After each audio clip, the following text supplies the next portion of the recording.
In 2008, I had the opportunity to move to Santa Fe, New Mexico. I headed out there as the opening training manager for a resort that was slated to open up in early fall. I headed out there in May and it was still hard hats and construction dust and construction zone.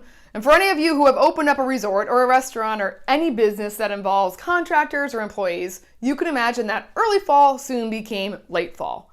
The other thing I'd like you to imagine is my mantra that I said constantly. And that mantra was learning how to roll with the punches.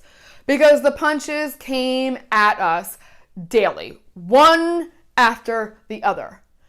By the time we had opened, it was about 2 months past schedule. The team was exhausted. We were frustrated. The associates who had hoped to start work 2 months previous were also frustrated and exhausted.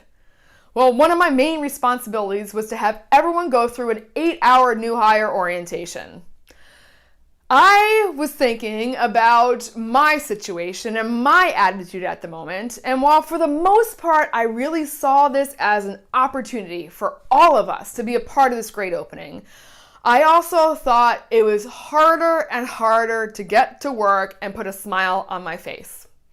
I was realizing that the only moments that I actually was enjoying myself at that point were my 20-minute car ride from my house to the resort, where I would blast music as loudly as possible and have a full-on dance party in my car. Well, as I was designing this orientation, I thought, well, if this singing and dancing is working for me and putting a smile on my face, maybe it can work for the team. And here's the tool I want to share with you today. The old happy song tool. Now, some of you might be rolling your eyes and think, oh my God, seriously, so cheesy. Well, while it might be cheesy, I have to tell you, it's one of the most effective tools that I've ever shared with 500 people.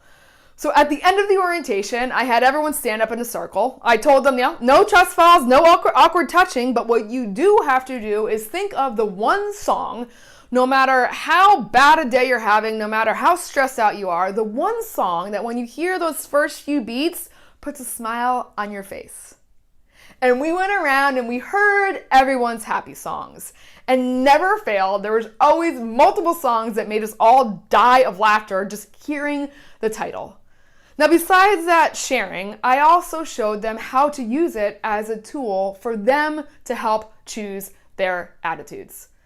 At that point in time, it was super stressful and everyone was really frustrated and there was a lot of not so fun things happening. So it was easy to sit there and say, just make the choice, choose your attitude. But what I realized was that we all needed to rely on each other and to help each other when we were in that funk, to pull each other out, to help make that choice towards the positive. So I encouraged them, if they saw one of their teammates walking down the hallway, looking glum, looking blue, looking mad, looking angry, to go up to them, knowing their happy song now, and go up and say, hey, you know what? Let's go down to the Paradise City where the grass is green and the girls are pretty. Take me home. And soon both people would be smiling. And I have to tell you, throughout those first months when it was hard and tough, to walk down the hallways and see the team poking each other and elbowing each other and reminding each other of their happy songs was an amazing experience. And it works because in that second, when you think of that song that makes you tap your toes or put a smile on your face, you can't help but think, this is going to pass, or there's perspective around this. So I encourage you to think of your happy song. I encourage you to ask your teams their happy song. And when someone's having a moment, having a day, give them a quick reminder that life is a highway and they really can ride it all night long.